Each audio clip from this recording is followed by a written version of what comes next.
بسم اللہ الرحمن الرحیم۔ انشاء وائس کے ناظرین کو ہمارا سلام پہنچے۔ یہ 18 نومبر 1986 کی بات ہے جب انڈین فوج نے براس ٹیگ کے نام سے فوجی مشقیں شروع کی اور اس مقصد کے لیے راجستھان میں پاکستانی سرحد کے قریب جمع ہو گئیں۔ یہ مشقیں بہت بڑے پیمانے پر تھیں۔ کہا جاتا ہے کہ دوسری جنگ عظیم کے بعد دنیا نے اس سے بڑی مشقیں نہیں دیکھی ہوں گی۔ اس میں 4 سے 6 لاکھ کے درمیان فوجی حصہ لے رہے تھے۔ انڈیا کے راجستھان یعنی پاکستان کے بہاولپور اور رحیم یار خان سے لے کر پاکستان کی بحری سرحدوں کرنگی کریک تک اس کا دائرہ وسیع تھا اور اسے انڈین ایئر فورس کا تعاون بھی حاصل تھا۔ اس آپریشن میں انڈین ایئر فورس کے جیگوار اور مگ طیاروں نے حصہ لیا۔ ان طیاروں نے مبینہ طور پر بعض اوقات پاکستان کی فضائی حدود کی خلاف ورزی بھی کی۔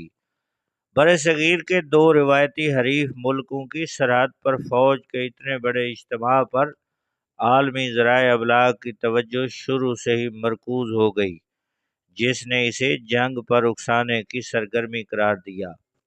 ان مشقوں کو پاکستان اپنی سلامتی کے لیے خطرہ محسوس کرتا تھا۔ پاکستان محسوس کرتا تھا کہ اس دوران میں اس کی ایٹمی تنصیبات پر بھی حملہ کیا جا سکتا ہے۔ اسی سبب سے حفاظتی انتظامات کو مزید سخت کر دیا گیا اور فوج ہائی الرٹ پر چلی گئی۔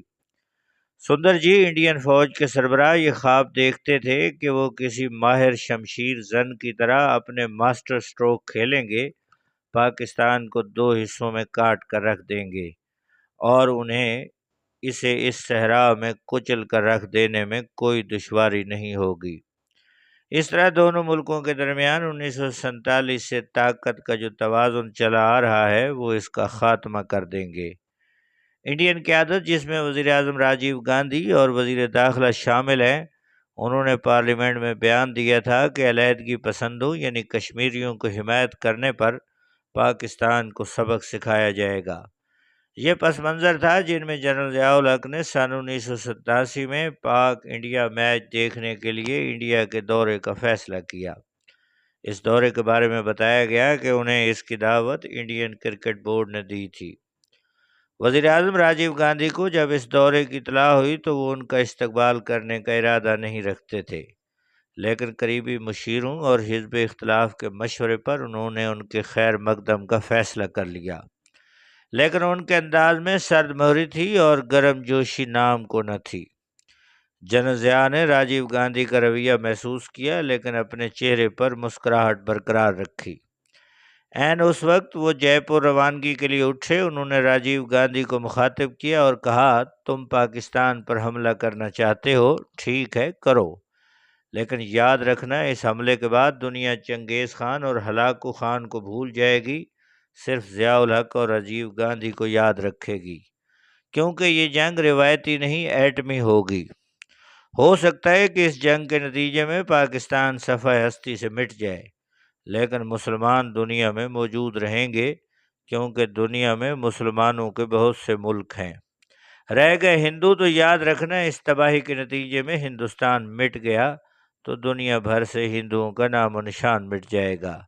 اگر تم نے میری واپسی سے قبل اپنی فوج کو واپسی کا حکم نہ دیا تو پاکستان پہنچتے ہی میرے منہ سے ایک ہی لفظ نکلے گا، فائر۔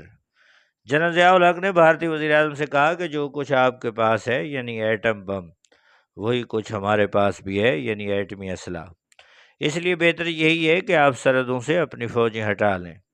جنرل ضیاء کے دورہ انڈیا کے بعد صورتحال بدل گئی۔ انڈیا کا سرکاری وفد اسلام آباد پہنچ گیا۔ ان مذاکرات کے نتیجے میں دونوں ملکوں کے درمیان معاہدہ طے پا گیا۔ اس معاہدے کے نتیجے میں پاکستان اور انڈیا کی افواج کشیدگی سے پہلے کی پوزیشن پر چلی گئیں۔ فوجوں کی واپسی کے بعد انڈیا نے بعض اضافی اقدامات بھی کیے۔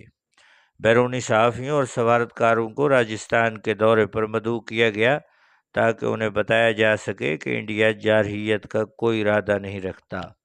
اس واقعے کے برسوں بعد معروف مبصر سوتک بسواس نے بی بی سی کے لیے ایک رپورٹ میں جنرل ضیاء کے ایک جملے کا ذکر کیا۔ جنرل ضیاء نے صحافیوں کو مخاطب کر کے کہا تھا کہ تم انڈیا کے باؤنسر کے مقابلے میں میرے چھکے کو نظر انداز کیوں کرتے ہو؟ ناظرین، یہ تھی آج کی تاریخی سٹوری۔ اس قسم کے سیاسی اور تاریخی واقعات کے لیے آپ سے گزارش ہے کہ ہمارے چینل کو سبسکرائب کیجئے، بیل آئیکن کو پریس کیجئے۔ بہت شکریہ، اللہ حافظ۔